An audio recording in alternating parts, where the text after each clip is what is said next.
Hello guys, it's Tyler again, here for an update.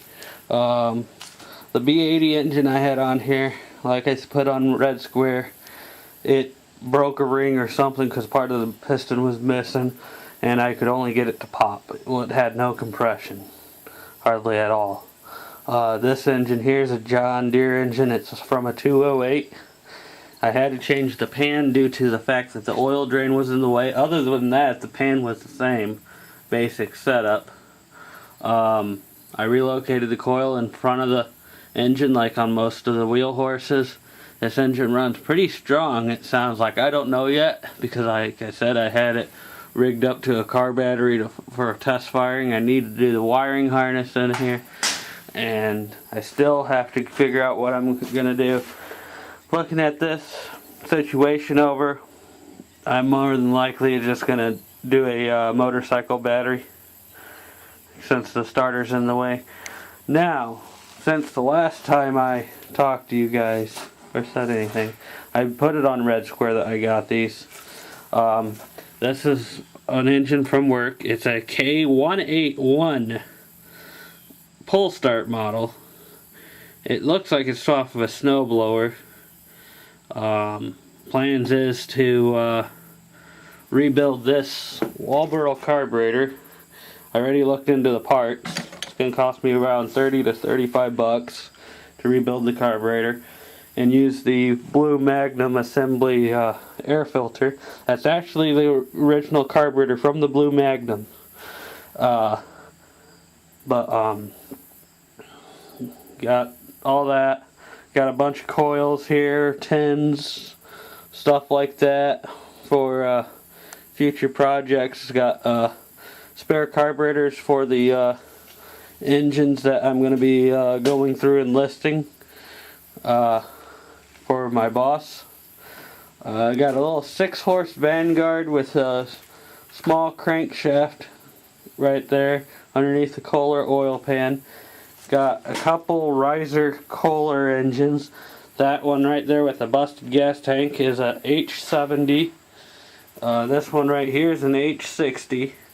This engine here is a Kohler K181. Got that along with that engine. Brought all those engines at home at once. There's one more H70 that's in front of my Sears. That engine there is locked up and I can't get it to break free. More than likely just going to be parts. It's really weird because this one was stored indoors and that other one was stored outdoors. This is the B80 engine. Like I said, it's broke the piston or a ring or something like that because part of the piston's gone.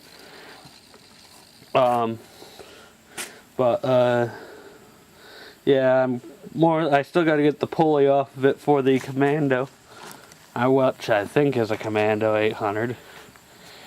Okay, here's the B80 that's in pieces, no transmission. There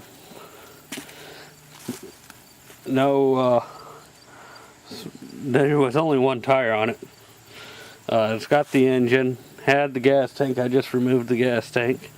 I'm going to take this off for the workhorse. And a couple other things I might pull off. I had to relocate the coil on the workhorse to in front of the engine due to the fact that I'm going to be transferring this over. It was going to hit the, it was going to hit. But this B80 here is just going to be broken down for parts. I'm going to pull the flywheel off the other one and see if I can't get this one running. Hopefully. But here's the Commando 800, or at least what I think it is. It's had some work done to it at one time or another. I gotta go through it. I gotta get the steering freed up because it's stuck straight. While it was up in the air, I noticed this piece is busted for the steering. No biggie, we got that on that.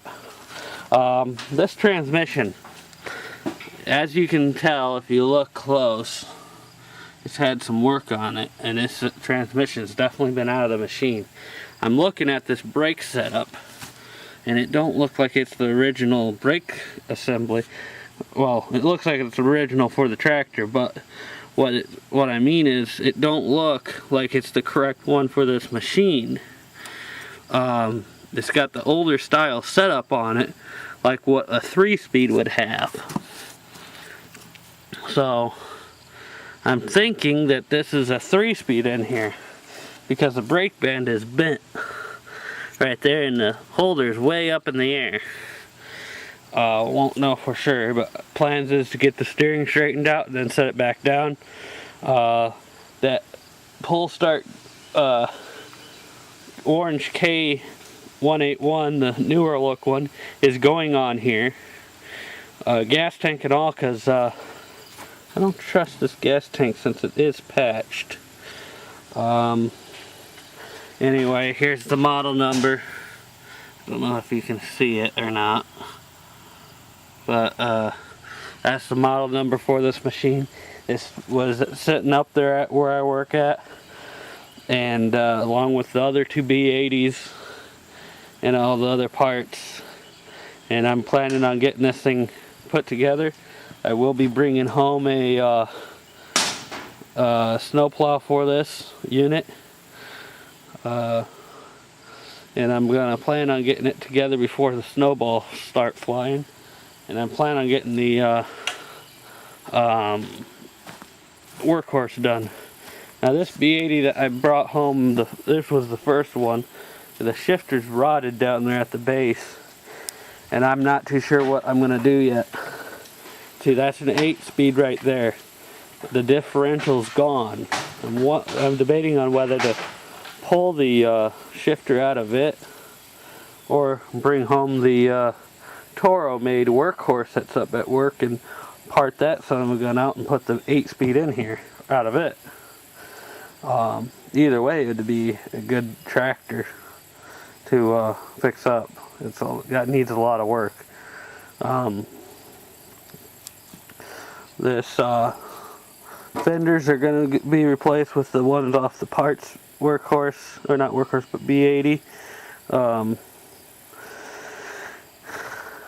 Needless to say, yeah, and it's missing the footrest. So is the parts footrest, or B80's footrest is missing. But here, there's 2 belt guards and 1 footrest. So that footrest is either from this one or from the other one. But this machine here looks like a solid machine, and as long as it's set, this shocked me. I don't know if you can see that or not.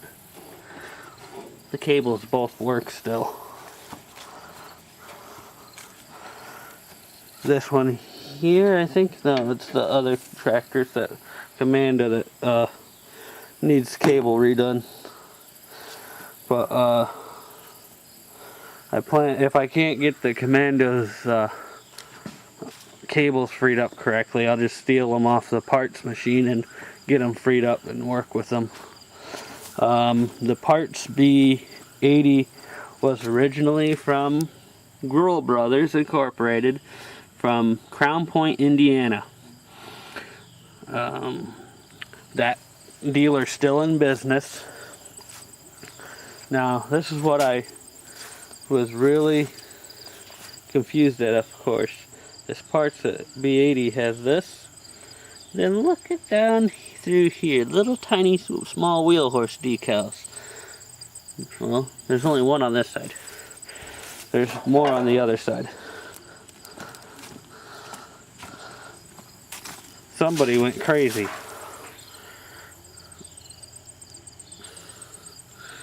I thought that was kind of neat. Never seen them before. So, this B80 has 1 hubcap. And we already took the hubcap off that Hydro I brought home a couple months ago. Plans is to clean them up and do white paint for plastic to both of them. And when Dad's little 2-wheel dump cart gets redone, we're going to put them on.